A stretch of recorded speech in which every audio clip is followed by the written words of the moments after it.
Hello my dear students, Gayatri Vidya Mandir उच्च माध्यमिक विद्यालय सांचौर जिला जालौर के हमारे इस YouTube चैनल पर आप सभी का एक बार फिर से स्वागत है। प्रिय विद्यार्थियों, मैं अनिल कुमार सोनी, कक्षा 7 विषय गणित, अध्याय 11 परिमाप और क्षेत्रफल, इसके बारे में आपको सामान्य जानकारी, सामान्य ज्ञान आज आपको दूंगा।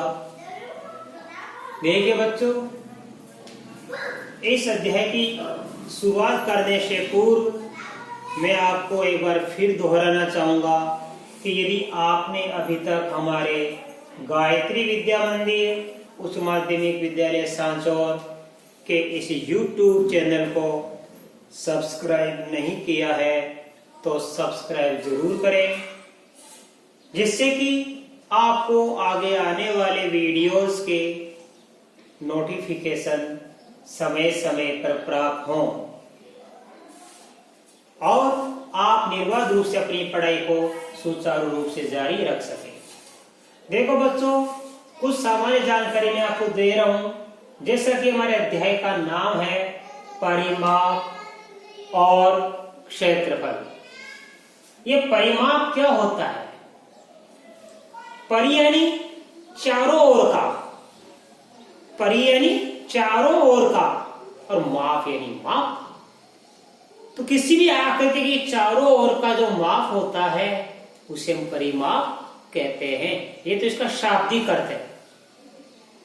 मैंने ये लिखा, देखो परिमाप की डेफिनेशन को शॉर्टकट में लिखा है, परिमाप एक बंद आकृति के चारों ओर की दूरी कहलाती है, अथवा किसी भी बंद आकृति के एक पूरा चक्कर लगाने में चली गई आकृति को हम उसका परिमाप कहते हैं। अब देखो बच्चों, परिमाप मैंने लिखा एक बंद आकृति के चारों ओर की दूरी कहलाती है। आकृति बंद होनी चाहिए। देखो, ये हमारा एक त्रिभुज है, राइट? ये हमारा एक वर्ग है, ये हमारा एक आयत है, ये हमारा एक चतुर्भुज है, राइट? अब देखिए, परिमाप के अनुसार क्या लिखा है मैंने आपको? परिमाप एक बंद आकृति के चारों ओर की दूरी कहलाती है। मान लो इस त्रिभुज की ये भुजा हमारी 3 सेमी है और ये भुजा हमने मान ली यहाँ पे 4 सेमी और ये मान ली हमने 5 सेमी। इसका मतलब ये हुआ कि चूंकि आकृति हमारी क्या है? बंद है और त्रिभुज है। अब इसका परिमाप हमें क्या करना है? तो इसके चारों ओर देखो, यहां से मान लो अपन चलना शुरू करेंगे, यहां तक आए 3 सेमी, फिर यहां से यहां तक 4 सेमी, यहां से यहां तक 5 सेमी। तो 3 + 4 + 5 तीनों को जोड़ देंगे तो ये हो जाएगा 12 सेमी। अर्थात इस त्रिभुज का परिमाप हो गया 12 सेमी। अर्थात हम किसी भी बिंदु से, चाहे इधर से दौड़ना शुरू करें चाहे इधर से दौड़ना शुरू, तो यहां से लेके यहां तक वापस आ गए, एक चक्कर में चली गई दूरी इसका परिमाप कहलाती है, राइट? इसी प्रकार वर्ग होता है। तो मान लो इस वर्ग की चूंकि भुजा सभी समान होती है, ये 4 मीटर भुजा का वर्ग है, 4 सेमी लिख लो, चाहे ये लो। अब देखो, इसका परिमाप क्या करना है? तो इसके यहां से मान लो दौड़ना शुरू करेंगे, 1 2 3 4 भुजा। तो परिमाप क्यों गया इसका? 4 × 4। अर्थात एक भुजा की माप को गुणा किससे कर देंगे? 4 से, क्योंकि चारों भुजा बराबर होती है। तो 4 × 4 ये इसका परिमाप हो गया। तो शाब्दिक अर्थ में आप समझ गए परिमाप किसे कहते हैं। परिमाप एक बंद आकृति के चारों ओर की दूरी को हम उस आकृति का परिमाप कहते हैं। अब देखो, सेकंड पॉइंट में क्या लिखा है? क्षेत्रफल। परिमाप आपको सिखा दिया। एक बंद आकृति के चारों ओर की दूरी क्या कहलाती है? जैसे हमारा ये बोर्ड है, तो यहां से लेके एक भुजा, दो भुजा, तीन भुजा, चार भुजा, चारों भुजों की माप जोड़ दीजिए, ये इसका परिमाप हो गया। यानी एक चक्कर में चली गई दूरी इसका परिमाप कहलाता है। क्षेत्रफल क्या होता है? एक बंद आकृति द्वारा घेरे गए तल के भाग को क्षेत्रफल कहते हैं। जैसे मान लो ये हमारा वर्ग है, यदि हमें इसका परिमाप ज्ञात करना है तो ये यहां से चारों भुजा जोड़ देंगे, 4 4 8, 4 3 12, 4 4 16, तो 4 गुणा 4 कितना हो गया? 16 सेमी इसका परिमाप हो गया। अब यदि मान लो हमको इसका क्षेत्र ज्ञात करना है तो ये कितनी जगह घेर रही है? ये जो हिस्सा, ये थोड़ा हिस्सा जो घेर रहा है, ये इसका क्षेत्र कहला रहा है। ऐसे समझ में? तो कोई आकृति जितना स्थान घेरती है वो उसका क्षेत्रफल कहलाता है, और किसी आकृति के पूरा चक्कर लगाने में चली गई दूरी को उसका परिमाप कहते हैं। तो क्या लिखेंगे क्षेत्रफल में? एक बंद आकृति द्वारा घेरे गए तल के भाग या क्षेत्र को क्षेत्रफल कहते हैं। जैसे यहाँ पे देखो, ये आकृति 4 सेमी भुजा का वर्ग है, ये इतना स्थान घेर रही है, हिस्सा, तो ये क्या करेगा? इसका क्षेत्रफल कहलाएगा। नंबर 3 क्या है? अब मैंने देखो ये कुछ सूत्र लिखे 4, ये चारों सूत्र मैंने आपको पिछली कक्षा में अध्ययन करवाया था और आप सभी ने भी अध्ययन किया था। देखो क्या है? एक वर्ग का परिमाप, एक वर्ग का परिमाप क्या करने का सूत्र होता है? 4 गुणा भुजा या 4a। यहां एक का अर्थ किससे है? वर्ग की भुजा से। तो 4 गुणा भुजा, बताओ यहाँ पे ये 4 गुणा भुजा वर्ग का परिमाप कैसे हुआ? क्योंकि वर्ग की चारों भुजा बराबर होती है, तो एक भुजा का जो माप होगा वही चारों भुजा की माप होगी। अर्थात एक भुजा वर्ग की 4 मीटर की है तो उसका परिमाप होगा 4 गुणा भुजा के हिसाब से, 4 गुणा 4 बराबर 16 मीटर। एक वर्ग का क्षेत्रफल ज्ञात करने का सूत्र लिखा था भुजा गुणा भुजा, अर्थात भुजा 4 मीटर की है तो 4 गुणा 4, 4 मीटर गुणा 4 मीटर, तो 4 चौक 16 मीटर स्क्वायर हो गया। ये सूत्र याद करे थे मैंने आपको। देखो थर्ड नंबर, एक आयत का परिमाप 2 गुणा लंबाई प्लस चौड़ाई। अब देखो बच्चों, ये आयत की क्या है? लंबाई, और ये आयत की क्या है? यहाँ पे चौड़ाई। तो ये लंबाई आमने सामने की बराबर होती है। मान लो ये हमारे पास 6 मीटर है और ये चौड़ाई 4 मीटर, तो सामने ये लंबाई 6 मीटर और ये चौड़ाई क्या होगी? 4 मीटर। तो 6 6 12, 12 4 16 और 4 कितने के 20। तो आयत में कितनी लंबाई होती है? एक 2 लंबाई, ये देखो 2 गुणा लंबाई यानी 2 लंबाई, और 2 चौड़ाई होती है तो 2 चौड़ाई। अर्थात सभी भुजों को जोड़ देंगे तो लंबाई प्लस चौड़ाई, इस लंबाई और चौड़ाई का जो जोड़ होगा वही इन दोनों का जोड़ होगा, इन दोनों का जोड़ इसके बराबर होगा। तो सूत्र लिखना है एक आयत का परिमाप 2 गुणा कोष्ठक में लंबाई प्लस चौड़ाई। इस सूत्र से हम ज्ञात कर लेंगे। अब देखो बच्चों, एक आयत का क्षेत्रफल, आयत का क्षेत्र ज्ञात करने का सूत्र देखो क्या होता है? लंबाई गुणा चौड़ाई, राइट। अब देखिए, एक आयत का क्षेत्र ज्ञात करने के मैंने सूत्र लिखा लंबाई गुणा चौड़ाई। हम इसको अंग्रेजी में लिख सकते हैं। देखो आप चाहो तो सीखो, 2 गुणा एल प्लस सॉरी ध्यान देना, एल गुणा बी। यहाँ एल का मतलब आयत की लेंथ, लेंथ यानी लंबाई, और बी का मतलब विड्थ, विड्थ यानी चौड़ाई। तो लंबाई को एल बोलते हैं और चौड़ाई को बी, एल इंटू बी। इससे प्रकार परिमाप का सूत्र हो जाएगा 2 गुणा एल प्लस बी, अर्थात 2 गुणा एल प्लस बी का मतलब ये 2 गुणा लंबाई प्लस चौड़ाई। आप चाहे अंग्रेजी में सूत्र लिखो तो अच्छा रहेगा, आप इंग्लिश एंड टू एंड साथ के साथ सीखते जाना। तो एक आयत का क्षेत्र ज्ञात करने का सूत्र क्या होता है? लंबाई गुणा चौड़ाई। अब देखो नंबर 4, इसमें लिखा है एक समांतर चतुर्भुज का क्षेत्रफल आधार इंटू ऊंचाई। अब समांतर चतुर्भुज कैसा होता है? जैसे मान लो ये हमारी एक आकृति इस प्रकार की, ये समांतर चतुर्भुज है, ठीक है। इसमें भी क्या होता है बच्चों? ये आमने सामने की भुजा बराबर होती है। देखो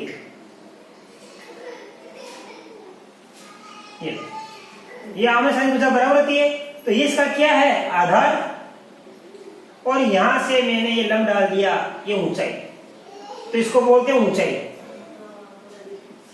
तो आधार और इस ऊंचाई को गुणा करने पर हमको क्या प्राप्त हो जाता है? देखो, एक समांतर चतुर्भुज का क्षेत्र होता है बराबर आधार इंटू ऊंचाई, यानी समांतर चतुर्भुज का जो हमारा आधार दिया होता है उसको उसके लंब से या ऊंचाई से गुणा करते हैं तो हमें समांतर चतुर्भुज का क्षेत्रफल प्राप्त होता है। देखो बच्चों 5 नंबर, एक त्रिभुज का क्षेत्र बराबर होता है 1/2 गुणा आधार गुणा ऊंचाई। देखो बच्चों, यहां से लेके यहां तक समान है। यह आधार गुणा ऊंचाई किसका सूत्र था? एक समांतर चतुर्भुज का क्षेत्र। तो देखो, ये एक समांतर चतुर्भुज का क्षेत्रफल है, तो यहां से लेके ये भी क्या है? एक समांतर चतुर्भुज का क्षेत्रफल। आगे क्या दे रहे हैं? गुणा 1/2, यानी आधा कर दिया। इस आधार की ऊंचाई का मैंने आधा कर दिया, इट मींस कि त्रिभुज का क्षेत्र किसके बराबर होता है? उससे बने समांतर चतुर्भुज के क्षेत्रफल का आधा। जैसे मान लो कि हमारा एक त्रिभुज है, ठीक है। अब मान लो इससे मैं एक समांतर चतुर्भुज बनाऊंगा, इस भुजा के समांतर में यह भुजा खींच दूंगा, खींची मैंने, और इस भुजा के समांतर में एक भुजा खींच दी, तो ये बन गया हमारा एक समांतर चतुर्भुज। ये क्या बन गया? समांतर चतुर्भुज। इस समांतर चतुर्भुज का क्षेत्र किसके बराबर होगा? इस त्रिभुज के क्षेत्रफल का दुगुना, अर्थात इस त्रिभुज का क्षेत्रफल किसके बराबर होगा? इस समांतर चतुर्भुज के क्षेत्रफल का आधा। तो समांतर चतुर्भुज का क्षेत्र होता है आधार गुणा ऊंचाई, और इसको मैं आधा कर दूं, देखो आधार गुणा ऊंचाई को मैंने क्या कर दिया? आधा। तो आधार गुणा ऊंचाई 1/2 आधा हो गए, तो ये बन जाता है त्रिभुज का क्षेत्रफल। तो इसका मतलब हुआ कि समांतर चतुर्भुज का क्षेत्रफल आधार गुणा ऊंचाई होता है, और त्रिभुज का क्षेत्रफल 1/2 गुणा आधार गुणा ऊंचाई होता है। परिधि, जिस प्रकार हमारी कोई भी एक तलीय आकृति, जैसे एक त्रिभुज है, वर्ग है, आयत है, कोई बंद आकृति होती है जो उसका परिमाप होता है। सामान्यतः परिमाप और परिधि का एक ही अर्थ है। परिमाप भी क्या होता है? एक चक्कर, आकृति एक चक्कर में चली गई दूरी को क्या कहते हैं? परिमाप कहते हैं। और परिधि भी क्या होती है? एक आकृति के चारों ओर एक चक्कर लगाने में चली गई दूरी को परिधि कहते हैं। फर्क क्या है कि ये परिधि आती है वर्ताकार के लिए, गोल आकृति के लिए। परिधि किसके लिए आती है? गोल आकृति के लिए। तो परिधि किसे कहते हैं? परिधि परिमाप का मतलब एक ही है, ये गोल आकृति के लिए आती है, ये गोल आकृति के लिए नहीं। ये शब्दों का फर्क है। एक वर्ताकार क्षेत्र के चारों ओर की दूरी इसकी परिधि कहलाती है। जैसे मान लो ये हमारा एक वृत्त है, ये हमारा क्या है? वृत्त। यहां से मान लो दौड़ते, इधर से दौड़ना हमने शुरू किया, ये चक्कर हो गया, तो ये इसकी परिधि क्या रहेगी? इसकी क्या कहलाएगी? परिधि, राइट।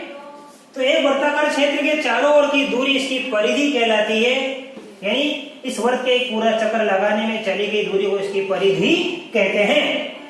और वृत्त की परिधि क्या करने का सूत्र होता है? इसको बोलते हैं पाई। क्या बोलते हैं इसको? इसको बोलते हैं बच्चों पाई। तो परिधि क्या करने का सूत्र होता है? पाई गुणा वृत्त का व्यास। और व्यास क्या होता है? इस केंद्र से जाती हुई रेखा पूरी ऐसे बीच में ये रेखा, ये कहलाती है व्यास, राइट। और व्यास को बोलते हैं डी। क्या बोलते हैं? डी। तो देखो, एक वृत्त की परिधि होगी पाई गुणा वृत्त का व्यास, या इंग्लिश में लिखेंगे पाई इंटू डी। जहां डी क्या है? वृत्त का व्यास होता है, और पाई का मान 22/7 होता है। पाई की जगह क्या लिखते हैं? 22/7 लिखते हैं। कभी कभी 3.14 रखिए, इसमें 7 का भाग देंगे तो यह आएगा 3.14, आगे कुछ अंकों तक आता है। ये 10.2 अंकों तक है।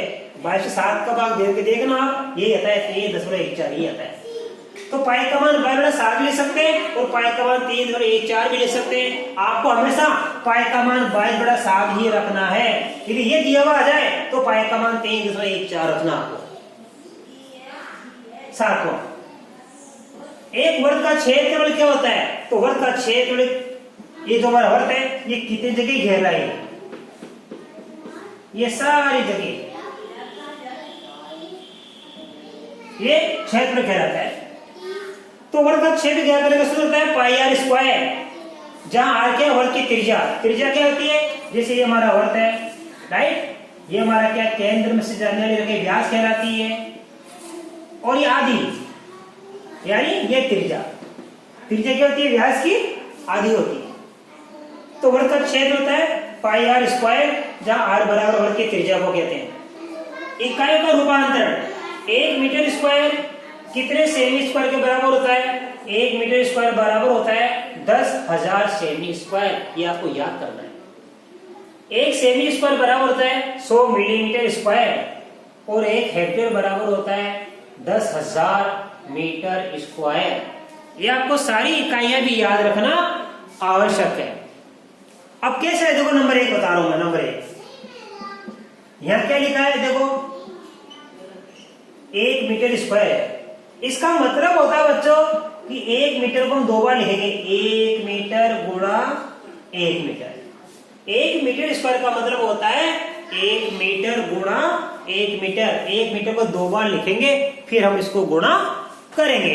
तो देखो अब इस 1 मीटर स्क्वायर को लिखे 1 मीटर टू 1 मीटर, और हम जानते हैं 1 मीटर में 100 सेमी होता है, 1 मीटर में कितना सेमी होता है, 100 सेमी। तो देखो बच्चों ये 1 मीटर का हो गया 100 सेमी, फिर 1 मीटर का हो गया 100 सेमी, तो यहाँ भी 100 सेमी, यहाँ भी 100 सेमी, तो 100 सेमी इंटू 100 सेमी हो गया। अब गुणा करेंगे, देखो 1 2 3 4 शून्य, 1 2 3 4 शून्य, 1 को 1 से गुणा करने पर 1 आता है, और सेमी को सेमी से गुणा करने पर सेमी का स्क्वायर बन जाता है। इस प्रकार देखो 1 मीटर स्क्वायर बराबर क्या बन गया, 10,000 सेमी स्क्वायर। तो 1 मीटर स्क्वायर बराबर होता है 10,000 सेमी स्क्वायर, ये आपको याद करना है बच्चों। नंबर 2 1 सेमी स्क्वायर, अब देखो दूसरा बता रहा हूं,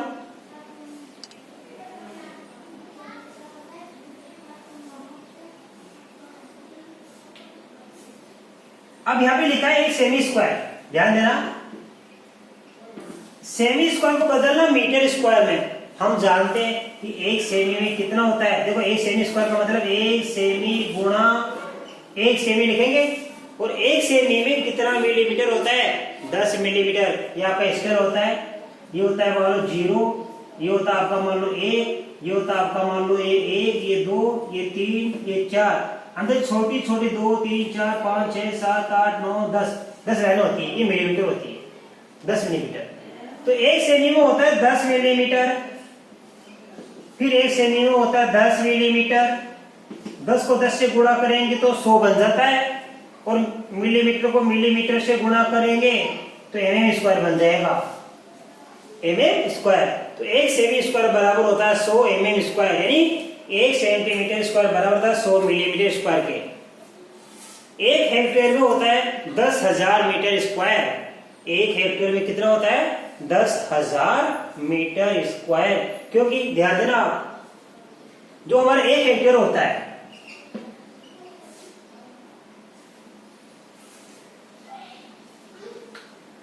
वो किसके बराबर होता है, 10,000 मीटर स्क्वायर को होता है। तो ये आपको कुछ परिभाषाएं, कुछ सूत्र और कुछ इकाइयां मैंने लिखी है, आप बच्चों इनको अपनी नोटबुक को उतारना और इनका अध्ययन करना।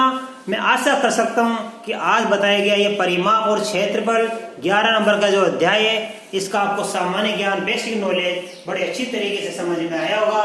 और इस प्रश्नावली के कुछ उदाहरण और कुछ सवाल जो मैं आपको कल के वीडियो में सिखाऊंगा। धन्यवाद।